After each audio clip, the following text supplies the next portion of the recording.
Thomas Smith has asked me to go over the practical halachas, so we can sort of both as a summary and as sometimes the Gemara isn't always got different opinions. You're not always sure exactly how to go in practice. Okay, so we are going to do it in the Kitzur Shulchan Aruch, but before we do that, we're going to have a run through of all the practical things, and that the Kitzur Shulchan Aruch also goes into side issues like if you're going to say benching with a kos, using a cup of wine, what the cup has to be like and various things. Today, Baruch Hashem, most people have Kiddush cups available. It's all really made. People live then a lower standard of life, and you sort of had your one copper cup, and that was what you used for everything. So let's go more in just an overview, practical overview, and then we'll get started in the Kitzur Shulchan Aruch. Okay, and as usual, please questions at any time if we're not sure of anything or we're not clear. Okay, so let's get started. First thing, of course, as we know, if three people eat together, they have a mitzvah. So it's not just it's nice; they actually have a obligation to make a mezumin, this formal invitation to the benching, to the Brochos Chapter. And this is learned from two pesukim. You probably, I guess, those who studied the Gemara, you did these pesukim. So it was Gadol Hashem Iti Naroim Hashem Yachtav, right? So it shows hints to three, at least three over there, and that we all elevate Hashem's name together. And Kishem Hashem Ekra v'Gadol L'Keinu. So we have these two. Rabbi, yes. What page are you on?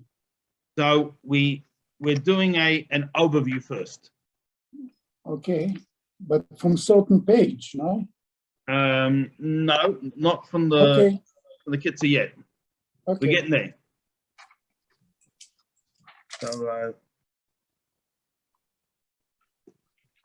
okay. So that is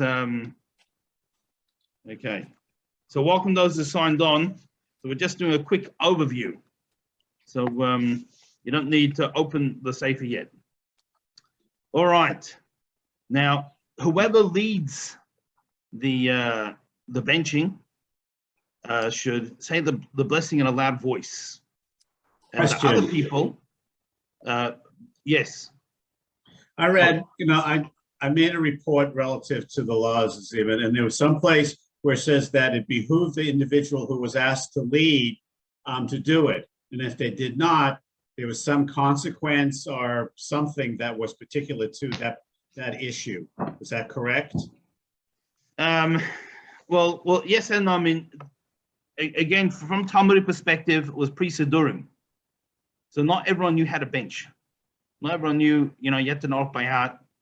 And so people, what used to happen is often you had one person who led the benching and everyone else listened, like how many people do with Kiddush nowadays, and they fulfilled the obligation by listening to that person. So someone who knew how to bench, it was problematic if they didn't. Today, again, depends where you are, right? But right. In many places today, there's even those who don't know by heart. There's benches. There's English translations that people can read or whatever other language. So it's not the same issue nowadays. But it's like denying to do a mitzvah. I would expect leading benching is a mitzvah. You turn people down, so it's just a disappointment then that they won't lead. Yeah, or someone else can lead up, but I think today again the main issue today would be if you get asked multiple times, don't keep refusing.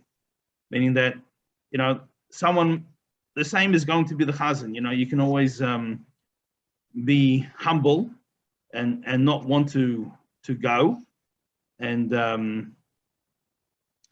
but if if you ask repeated amount of times, then it's not good to keep turning it down.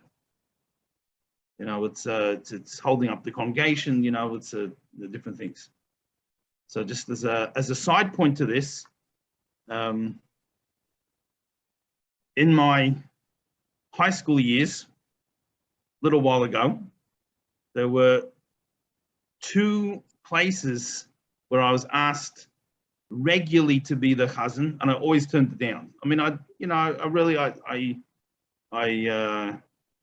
guess I do a reasonable job, but I don't have any cravings to be the chazan.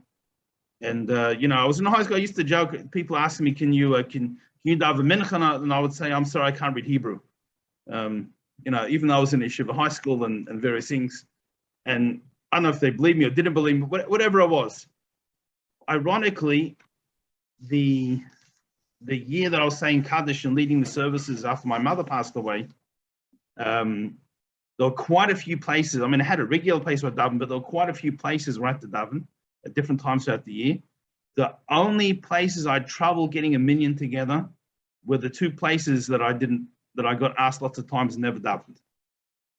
And you know, it could be coincidence, but I sort of felt that you know, I didn't want to help the minyan there when they wanted it, so I didn't get help. You know, not that anyone remembered or anything. It was just circumstantial. You know, Shkocha Prot is divine providence. So since then, I sort of made the policy that if someone you know, I don't volunteer, but if someone asks, I generally don't say no, at least not more than once, which has led to the misconception in some places that I'm dying to go, and they just keep asking me because they think that I want to, and that we settled that as well. So I guess it's the same thing. You know, it's you know, it's as you said. You know, if you asked, you shouldn't you know, leave people in the lurch. Now, used to be, as we said, the people they would lead in a loud voice, and everyone listened and they feel the obligation. Today, it's not the custom, primarily because Baruch Hashem, we have benches for everyone, we have Sidurim. But again, if you're in a place where you're the only one who knows how to bench, then you should try and bench in a loud voice so everyone can listen and they can say Amen. So Rabbi, saying Amen is the way to satisfy your obligation. It's not just listening. No, yeah, both. Yeah. Okay. You say Amen, which means you're agreeing. You know, so you're participating. Yeah, it isn't also if you have a youth there, they're not yet had a bar mitzvah, but they're of the maturity and understanding that they can lead as well. So that, well, we're going to say yes and no. It's not what the Gemara Okay, says. Yeah. technically the Av views, and I was going to mention this later, but technically the Av views that a 12-year-old, I was in the year of the bar mitzvah, that they could lead the benching. But generally today, the accepted sort of custom is not only they don't lead, but we don't count them in the mezuzah even. Okay. So if someone did do it, you know, they got who to rely on, and you know, you don't need to start a protest and, you know, get the signs out the front of the shul and picket the place. But I wouldn't recommend it. What you could do if you have a place, I mean, sometimes it happens. The adults don't know how to bench at all, and only the kids do. So then the kids try and lead, and the adults sort of say along, because it's someone who's not bar mitzvah. It's problematic, if at all possible, for them to fulfill an adult's obligation. Okay. Now, I thought that women, slaves, and children are not obligated. Okay, we're jumping all around the place. It's good. So children are not obligated. Correct. The only question was a mature 12-year-old in the last year. You know, slaves are not obligated.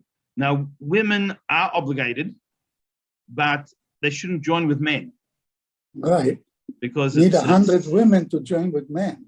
Well, no, because it breaks down the barriers of of how well to what extent we hang out and associate together. Okay.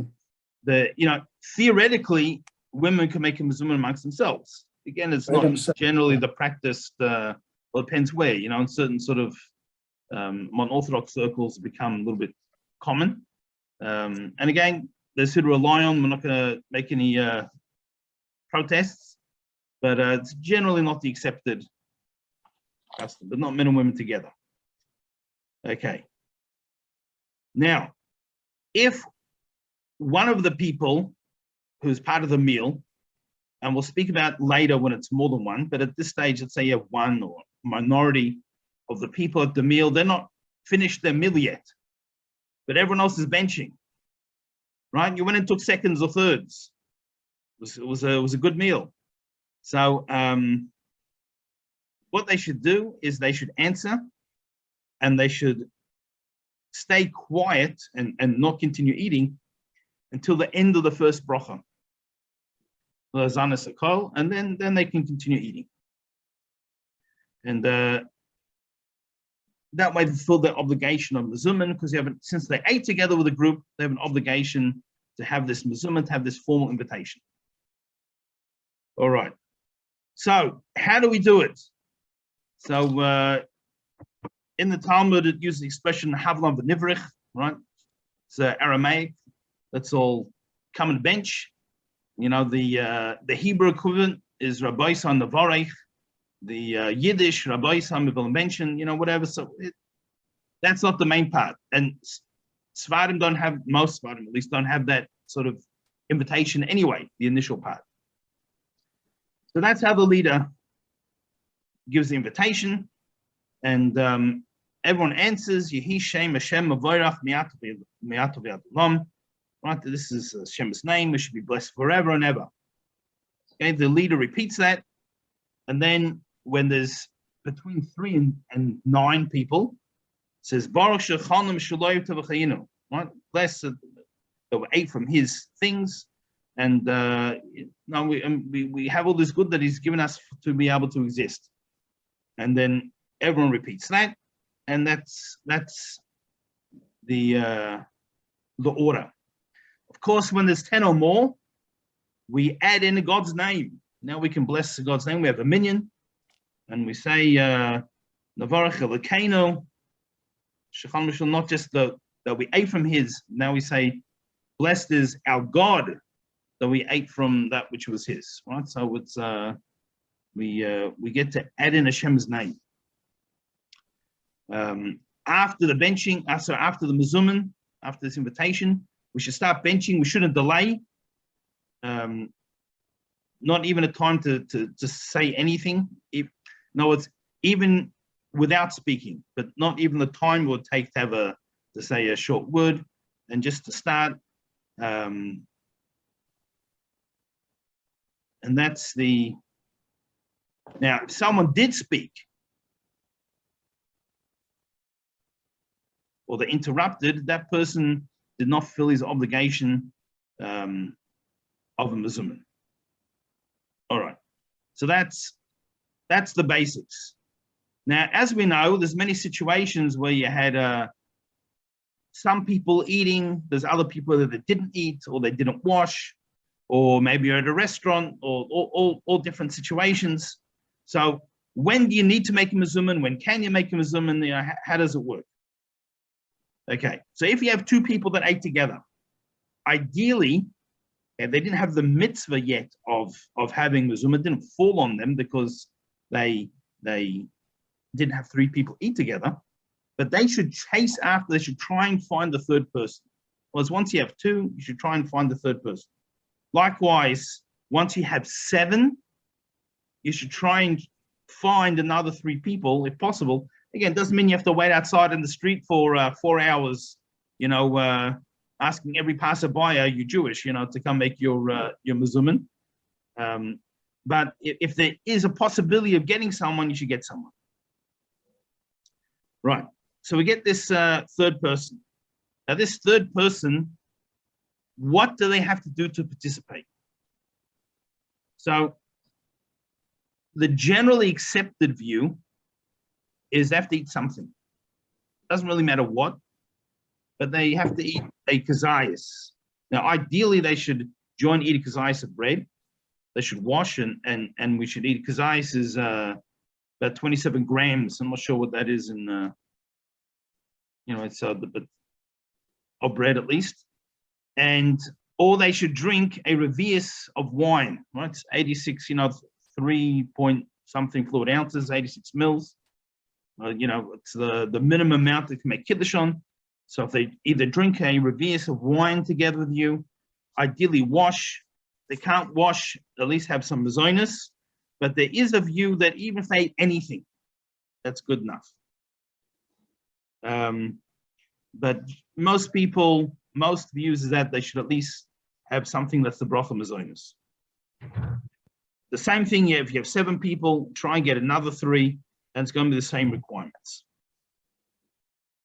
Okay. Now, 3 people were together. They ate, but they were eating separately, or they weren't, they didn't join in the meal. That happened. So let's say sometimes in a workplace, you have a lunchroom or something, and people just sit down and they eat their lunch. And everyone's bringing their own food. It's not like it's not a joint meal. Nevertheless, we're still obligated to make a mezumin. Technically, this would apply in a restaurant as well, unless people had an intention to specifically not be involved with anyone else. And whenever you have a chance, whenever you have the possibility of having a mezumin, people shouldn't leave. Even if they're leaving the mezumin, even if there's still 3 people, let's say there's 4 of you, and the 4th wants to leave, he's still 3 there, so he didn't spoil the mezumin, but nevertheless, that person himself has an obligation of mezumin, so he really shouldn't leave. Okay, 2 people started to eat, and a 3rd person comes. Now, even though they didn't start together, it's not so much of a problem, as long as they ate something together, right? They ate this kazayas together, and particularly if they finished together, if they finished the meal together, it's sure no problem. But if you have a situation where you didn't begin together and you didn't end together, so again, the lunchroom, 2 people, they sat, they washed, they're sitting down together. A 3rd person walks in 10 minutes later. He eats like a vacuum cleaner, just inhales it, and the other 2 are still eating.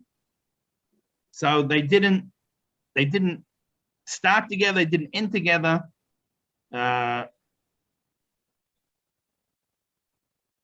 So technically they're not obligated. Okay. All right. Now, once you have if you have 4 or 5, again, someone shouldn't leave. They should stay and they should bench together. Once you get 6, you're allowed to break up into 2 groups of 3 if you wish. That we can do. Likewise, the same thing applies when you have 10 or more. People shouldn't bench on their own without the mezumin, shouldn't break up into small groups if it means you're not going to have 10. But even when you're allowed to break up, let's say you had 6, you can break into groups of 3, or you have 20, you can break up 2 groups of 10. There's still a concept of it's called Raiv Am Hadus Melech. With lots of people, gives greater glory to the king. So people should still try and do things in larger groups. This is the reason some communities, for example, you might have different shuls that everyone slightly different areas. In many places you have shuls right next to each other, just different flavor of shul. But in some places out of town, it's the drive might be close. It's only let's say a 5-minute drive, 10-minute drive, but it's a little bit too far to walk. So there'll be certain times, say Purim or something, that everyone comes together for one celebration, because it's a time you can drive, and it means that you can have a great amount of people of this concept of Roiv Am Hadas Melech. Now, lots of people glorify the king. Rebbe, Right. Yes. in the olden times, a city would have one shul or maybe a few, but not like we have today. Now we try to cater to everybody should have their own little thing, or they break away to do it. But it really is not right. Yeah, possibly. It depends why. It depends the reason for the breakaway, and was it a breakaway, or was a different nusach, or was set up from the beginning. But sometimes it is correct. Sometimes you go a little overboard, because everyone wants to be the president, and so some people prefer to be the president of 11.5 people than the vice president of 100. So it's it's whatever it is, but depends on the reasons. Right. Okay. Now, if you've got many people together, so let's say, for example, a chasna, a wedding, and or bar mitzvah, or something like that. Now, ideally, everyone should bench together when it's practical, right? They shouldn't break into little groups, because we say, Roiv Am Hadas Melech, the more people, the greater the glory to the king. However, particularly if it's Shabbos and there's no microphone, or there's something like that, sometimes there are so many people that you're not going to be able to hear the person who's benching, right? Because the person who's benching has a very loud voice. So sometimes it becomes appropriate that people should divide up into smaller groups. Again, everything depends on the situations. As long as the groups are still going to be at least 10.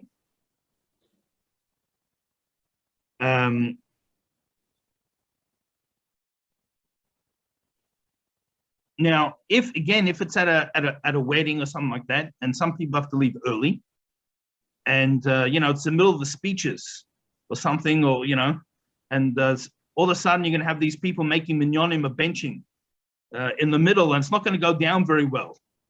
So under those circumstances, they could break into smaller groups of 3. And that's pretty much the only time when there's a minyan available that you could make them a Zimun in a group of 3. Okay. Any questions on that before we move to the next part of the overview? No? We're good? Okay. So not everyone comes to joins the afternoon classes here. So, as I say, when there's no questions, means one of 3 things. 1, I explained it so beautifully, there's nothing to ask. 2, I was so boring that no one was listening. Or 3, I explained it so terribly, everyone's so confused, they have no idea what to ask. And as only 1 out of 3 is a good option, always gets me worried when there's no questions at the end of the point. But anyway. I'll ask a question then. Oh, thank you. You saved me. The 37 grams that you say, which is kezayif, is that weight that counts, or is it the size of the food? A kezayis is a measure of volume, so it's not a weight. But of regular bread, that's the volume.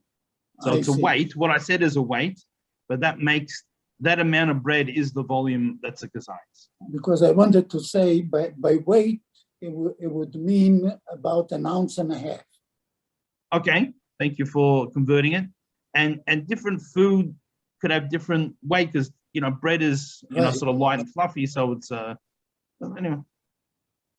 There's a very good book called Kezayis. I think Feldheim publishes it, and it has photos, life-size photos of all different foods of what is Kezayis.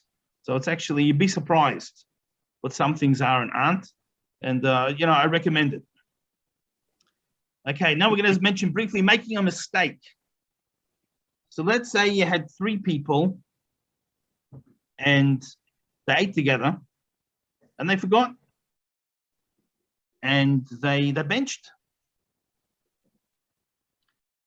and they've already said Baruch Atah Hashem. So if they just say Baruch Atah Hashem, they can finish off the pasuk. And and you can take it back and keep going. But they said Baruch Atah Hashem Elokeinu.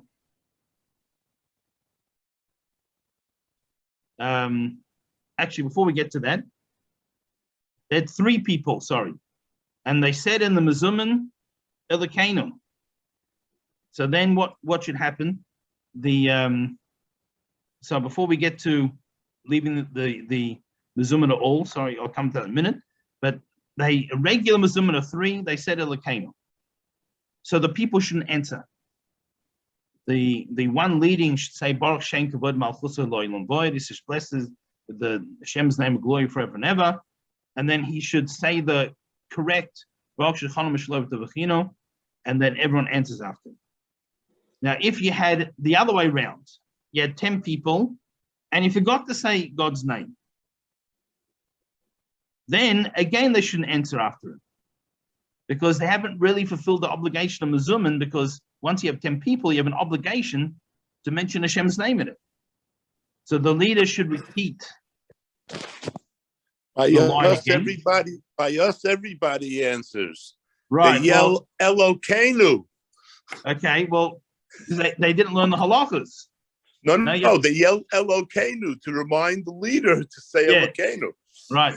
So they're right. They say the word, but I'm saying, but if they shouldn't answer the line, what they're meant to say. So he should repeat it, and then they answer after it. If they have repeated it, well, then they lost opportunity. So now if a person forgot to make the Mezuman at all, which I mentioned before, and everyone bench on their own, and they forgot. So you can't go back, right? You can't have Mezuman retroactively. They had the obligation. They unfortunately blew it. However, let's say only one person, right? This is a common misconception. And there was a time where I didn't realize this myself, right? Where one person benched, you can still make the Mezuman, because he becomes bottle, he's like subservient, he's nullified to the majority. Yeah, two people are benched, then you lost it. But only one, he becomes, he's bottled to the majority, he's subservient, and therefore he has to, you can still make the Mezuman. Okay. Likewise, if you had 10, yeah. Is he bottle or is he toffel to the majority? It's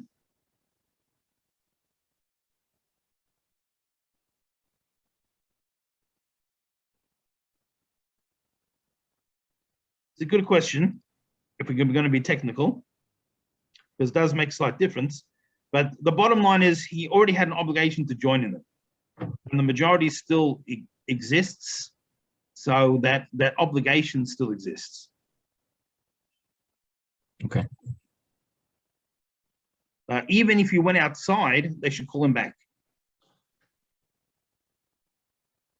Okay, and if he doesn't eat anything, there's a slight different, he answers slightly differently, but if he eats something with him again or drinks, say, revius of wine, then we have that he has to make an after blessing, then or you have someone else that joins in, you don't need this person. Okay, likewise, if you had 10 people and up to 3 of them are benched, without the Mezuman, you can still make dominion. These 3 people can join, because again, they become subservient to the 7, because the obligation already existed. Okay. Next thing that can happen is, for whatever reason, and again, we'll use a simcha, something as an example. A person's benching on his own, right? There was the speeches. He didn't want to make a Mezuman in the middle. He starts to bench. In the middle of his benching, they make a Mezuman. So what does he do then? Is he allowed to answer? So it depends. So you got a lot of people who they ate together, and one of them begins to bench, and in the middle of his benching, he hears a mezuman. So it's not clear what to do, but generally a person shouldn't answer.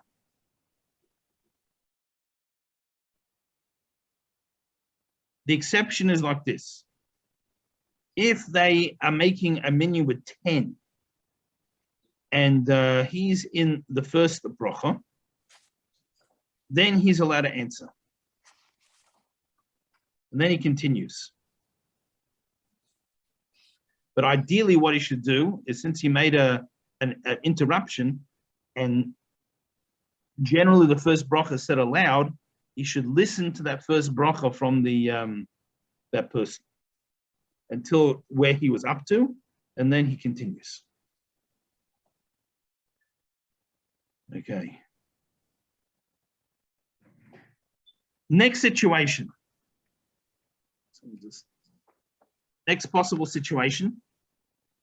You have a situation where you have, sorry, just letting someone in. You have a situation where they forgot to make a mezuman. Forgot to make a mezuman, and they bench, but now they have to repeat benching. Let's say, for example, Shabbos, and they forgot to mention Ritzay. So they're very forgetful people. First, they forgot to make a mezuman, and then they forgot to say Ritzay. Right? So they're going to bench again. Now,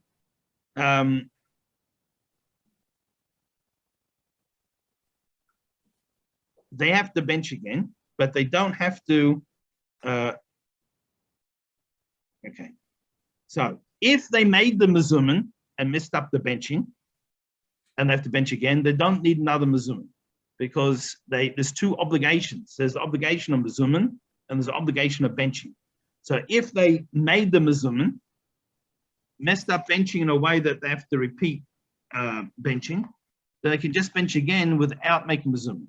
But if they even forgot to say the mezuman, right, then they make a mezuman when on their new benching. Right.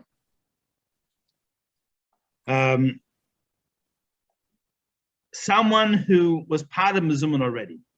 Again, we'll use the example of eating in the lunchroom at work. He was right, so he benched the mezuman, but he's still eating. He answered and he's still eating. Some other people walk in. He's not obligated to join. He's not obligated to join in. A new one.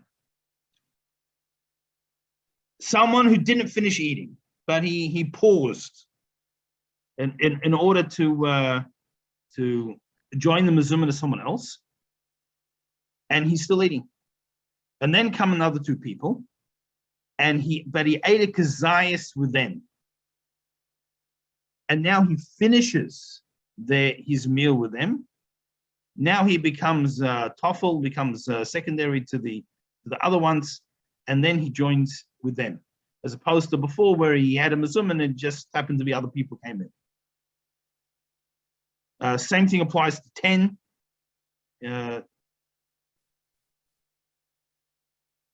If same situation, we had 10.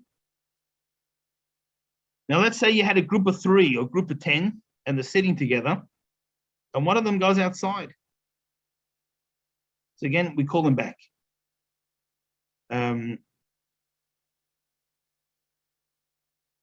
If you have all different groups of people, so if they can see each other, they're allowed to join together. Now, it doesn't have to be the whole group can see each other. It has to be at least some members of each group can see each other. So, sometimes you have a lounge and dining room is like partly closed in. There's a door in between, it's so sort of sitting in 2 rooms, and people at some of the tables can see in one room, can see people in some of the tables in the other room. So you can join together. Again, more a case of the work lunchroom, so a different case. You have 3 people eating together, but they're not able to actually eat together. Thing like this. So let's use a more simple example first. Let's say at a wedding. Just keep it simple. Now, even though I'm eating off my plate and everyone else is eating off their own plate, but we're taking the same food. We're sharing the same food. And although generally we don't eat off each other's plates, but you could if you want. It's not socially acceptable. I'm not saying that you necessarily want to, but in theory, you can eat off each other's plate. And sometimes in families, people they take things off each other's plate, whatever it is. So you're able to. But there might be a situation where not allowed to. So let's say, for example, some people eating meat and some people eating milk. So you can't actually eat together. I mean, you can't take the same food. You're separated by halacha. And it's not only the food is separated, but bread that is eaten together with milk cannot be eaten together with meat. If you had a loaf of bread and you took some of the slices, if you touched it with your hand, it's one thing if you took some bread out of the plastic before the meal and put it on the table, then started your meal. So what's left in the plastic bag you can eat with a different meal. But something was on the table exposed with a milk meal, you can't eat with meat, and vice versa. If it was at the meat meal, you can't eat it with milk. So not only you can't share the food, you can't even share bread. So you're totally separated. You're not able to eat from the other person. So even though it's 2 and 1, 2 are eating, let's say, meat, and 1's eating milk, although the reverse is true. And let's keep it very simple. Let's say they're eating hard cheese, because now he has to wait, according to all opinions, and for a longer, then he'll be able to join the meal afterwards.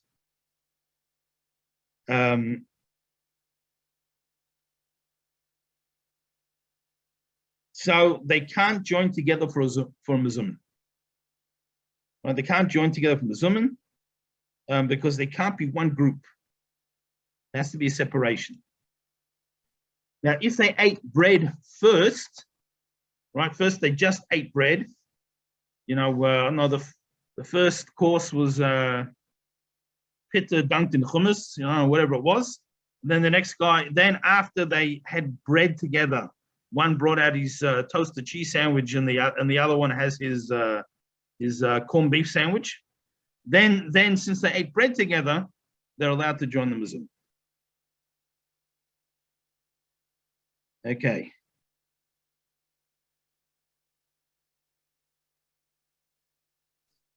All right. Just to say, we used to teach the kids Shabbos. You can't use leftover challah from the table to make French toast Sunday morning. You That's used right. to slice the challah, put it away, and then whatever you put on the table, you could only use the fleishiks. That's right. Okay. Now, who should lead benching? So this is the order priority. Ideally, first a Talmud Chacham. Number 2 is a Kohen. So Talmud Chacham takes priority of the Kohen. This is different to say Kriyas Torah or something like that. Number 3, a Levi. Number 4, a Yisrael.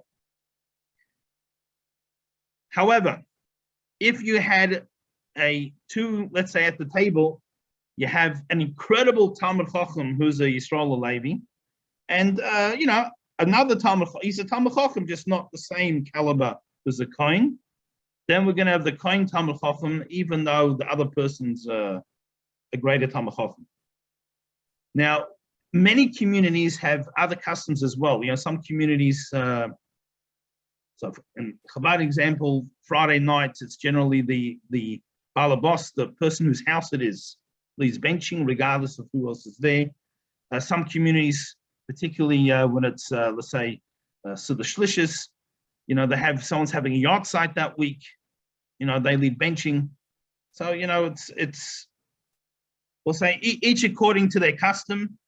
It's It's if you're not quite sure where to how to go. You got to work out someone. No one wants to. So the Talmud Chacham goes first. Put him first. All right. So that was my very short overview of more than half the class.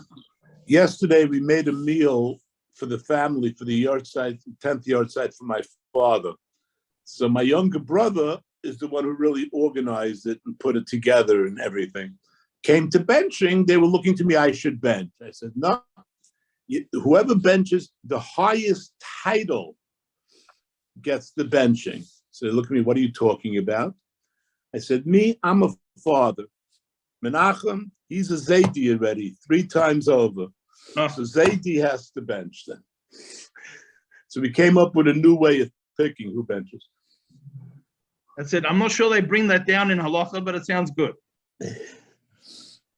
Okay, so now we can go to Kitzur Shulchan Aruch, chapter 45.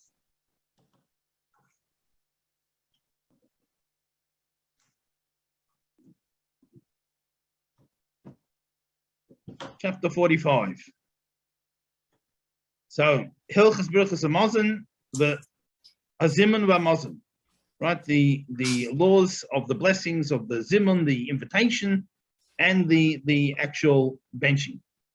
You mean page 45?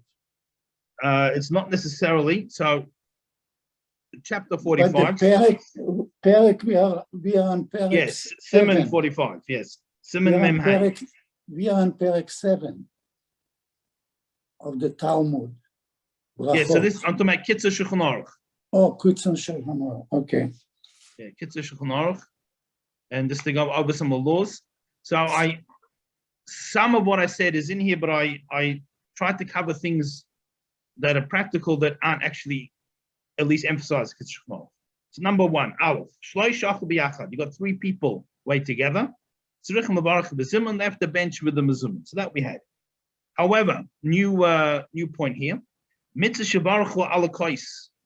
a mitzvah to bench with a cup. To take the kois, fill it with wine, or we're going to see it could be with other things if there's not wine available, but to bench on a cup. If possible, it should be a glass of wine. Now, generally today, although there's leniencies to have other things, but the reason that it was saying if possible in those days, wine was expensive, but wherever you lived, other things were more readily available, more cheaply. Certain places vodka. Probably in Hungary, where the Kitzur Shulchan Aruch was written, it was probably Shlivovitz. Whatever it is, there was something available a little more cheaply. So if you could, but today, people have wine available. But it's not possible wine.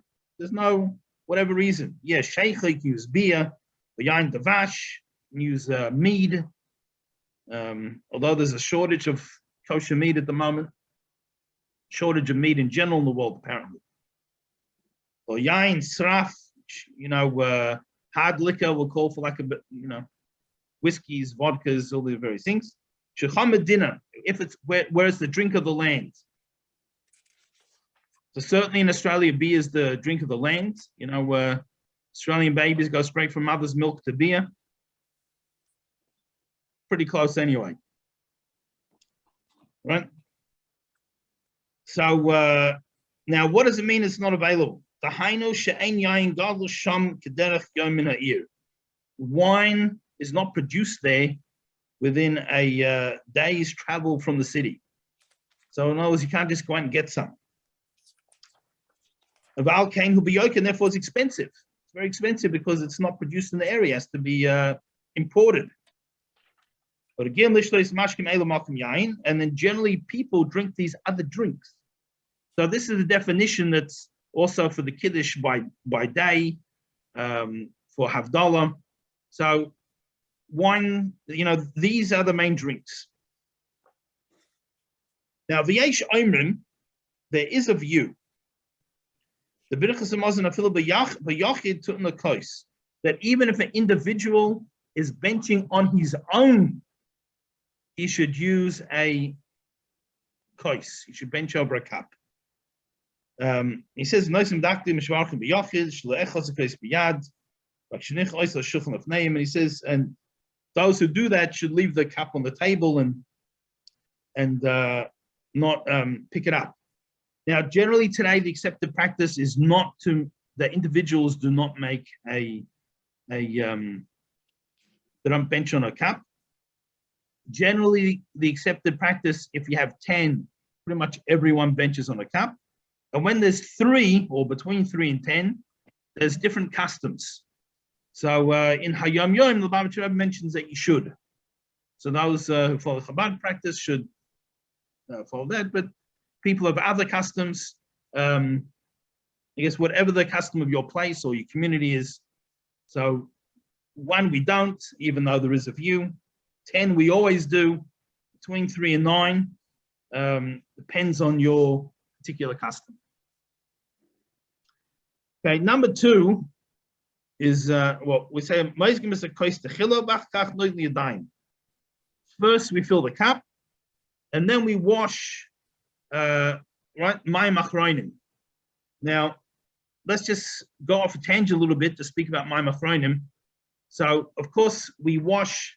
There's mayim rishonim, the first waters, and that's what we wash our hands before the meal.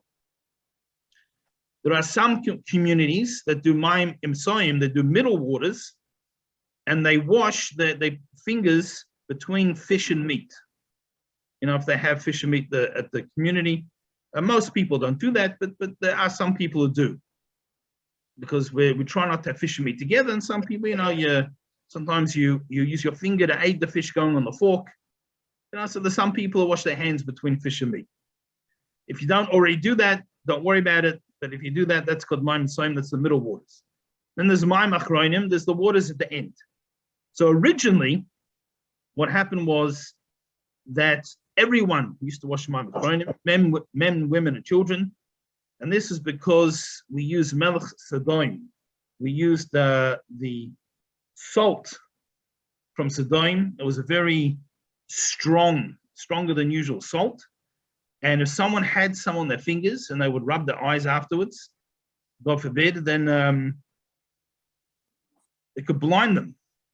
You know, I'm sure everyone's had the unfortunate experience of having something spicy in their fingers and rubbing their eye, and you know, and it stings afterwards. God forbid, should know from such things. But this melech Sodom wasn't only painful; it was dangerous. So everyone would wash. Now, at a certain point in history, the Jews moved further away from that region, and the melech Sodom got used up to a certain extent, and people use regular salt. So generally, we should wash mayim achronim. Some people, you know, particularly some Western European communities, stopped washing mayim achronim, you know, a few hundred years ago.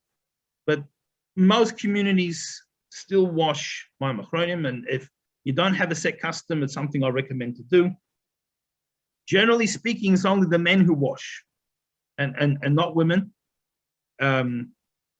Many years ago, I gave a lecture series, and one of the topics, one of the evenings, was feminism, Judaism and feminism.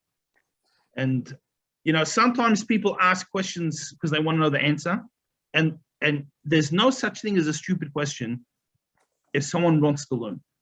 You know, if you're shy, you're never going to learn, and every question is an amazing question. But some people ask questions they actually don't want to hear the answer. They just want to start with you. I'm sure we've all encountered such people. So this lady at the lecture who had no interest in hearing the answer, and so she asks, why is it only men wash their fingers after benching and not women? So I'm not sure I would do this today, but I was a lot younger at the time, and as she was only asking to stir and didn't want to hear the answer, I said to her, it's because you're going to wash the dishes afterwards. And, you know, so you don't need to wash your hands now. Well, she had an attack. And after she finished her attack, I said, well, actually, the real reason is The average man eats with his fingers, and the average lady doesn't. And they're a little more polite. And so just sort of developed the custom, the men who generally ate with or assisted the eating with their fingers will wash their fingers. And ladies who generally didn't eat with their fingers don't wash their fingers. That's just how it ended up. So everyone else appreciated both answers, but I didn't make a new friend that evening. Okay, Gimel, number 3. Now, Yain Shisosam Menu. If you drink some wine out of a cup, you've already drunk wine out of a cup. So, practically speaking today, if you're using a Kiddush cup for benching, and maybe you made Kiddush on the same cup, and there's still some wine in there.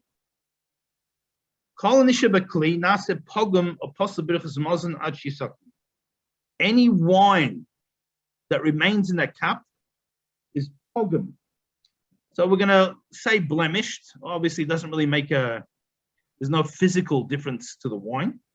And it's disqualified, it's possible for another kosher bracha. So this is the same thing if several people are making Kiddush and they're going to start using the same cup, or any other kosher bracha, any other time that you're going to make a blessing over a cup. This is why at a wedding, where we make a blessing on twice over a cup of wine, generally speaking, you have 2 separate cups of wine, two cups, and you just keep it totally separate because it's usually the chuppah is outdoors, a little hard to run in and wash out the cup or something, but I have conducted a wedding where there was only 1 cup.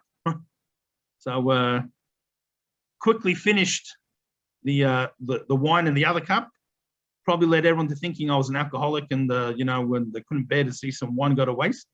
But we gave it a wipe out, and that's what happens. But the wine that's left in makes this cup ineligible to be able to make another blessing on the cup. So what do you do? All right, L'kiven is the closest same bracha, and since you need to fill this cup for a bracha, therefore, if this cup was blemished and you rectify it, what do you need to do? So you can pour into another cup. This is using the example, pouring it back into the bottle. But pouring back into the bottle means normally you have a lot more wine in the bottle than you had left over in the cup. So it becomes nullified to the majority, and you pour it back. So that's something practical. Dalet, number 4. The cup that you make a broch on needs to be whole. Now, again, today it's not really so much of an issue. Most people have nice Kiddush cups and sometimes several, and you can even, when you have guests, they have these plastic Kiddush cups look real, all these various things. But if for some reason you're in a place where there's not enough cups or there's a problem, so we'll discuss the halachas. We're running out of time, so I'm going to summarize this one because this could become relevant.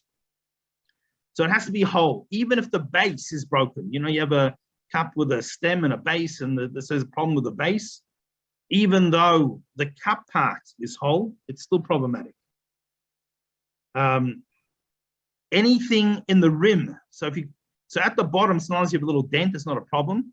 But in the rim of the cup, the top, anything, a crack, a nick, anything becomes problematic.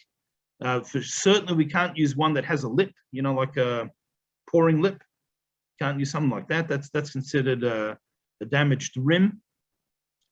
There's a whole question on plastic cups. When I say plastic, I mean the cheap plastic. If it's a solid plastic cup, that you wash and reuse many times, like it's just Disposable. Yeah. So the problem is disposable. Yeah, that's the best way to word it. Disposable cups. Is that a real kli? Is it actually a vessel? Different halakhic authorities give different ways to get yourself out of that problem. One way is to put one inside another, becomes a little more firm. So that's what some people do. Those disposable kiddush cups that look like kiddush cups. So although technically disposable, but they're more solid. You could use them multiple times if you so wished. And they're very handy, especially sukkahs and those kinds of things, or simchas, as you got a lot of people. So they're probably strong enough to start with. But people try and avoid the cheap disposable paper cups or plastic cups. It could be they're not even considered a cup. Now, to a certain extent, they aren't. This is why we don't need to tovel them, right? As we know, everything that we use that was made by a non-Jew, we have to tovel in a mikveh, not because of kashrus, but because we need to take it out of the tumah of a non-Jew and bring into the tahara. I don't want to say non-pure and pure. It's not really good translations, but for lack of better translation. So because we use disposables, it's led to a common misconception that some people think, they're wrong, but they think you can use something once without toveling. That's not true. The reason we can use these disposable utensils because they're not considered utensils. They don't have the halakhic category of actually being a utensil. It's just a throwaway something. So something that we use has to be tovel before we use it. So it's also not cheres. It's not cheres or metal. It's not to be toveled. Plastic is not an item to be very toveled. Good. So plastic there's another factor that goes here. Plastic is a matter of debate. So for an example, we need to tovel metal. That's a mitzvah d'oraisa, so the Torah says. The sages of the Talmud added glass because they said it's similar to metal in that if it's damaged, you can melt it and fix it. So many people are of the view that since plastic is the same, hard plastic is the same, that you could fix it the same way. So it should also be part of that decree in tovel. Many people do that, many people don't. But I didn't mention that issue because we'll say it's a matter of debate. I'm certainly not encouraging, so perhaps a plastic disposable cup is not the best example, but let's say disposable, tin foil baking dish, it might be a better example, right? So it's metal, but it's a one use and you throw it out. It's no one's going to start scrubbing baked on meatloaf from their foil tray to, whatever it is. So it's because it's not a real utensil. Okay. I guess we have run out of time. Most of the next halachas are pretty much what I summarized and gave a little more detail in the overview. Just tried to be able to get all the practical things in. So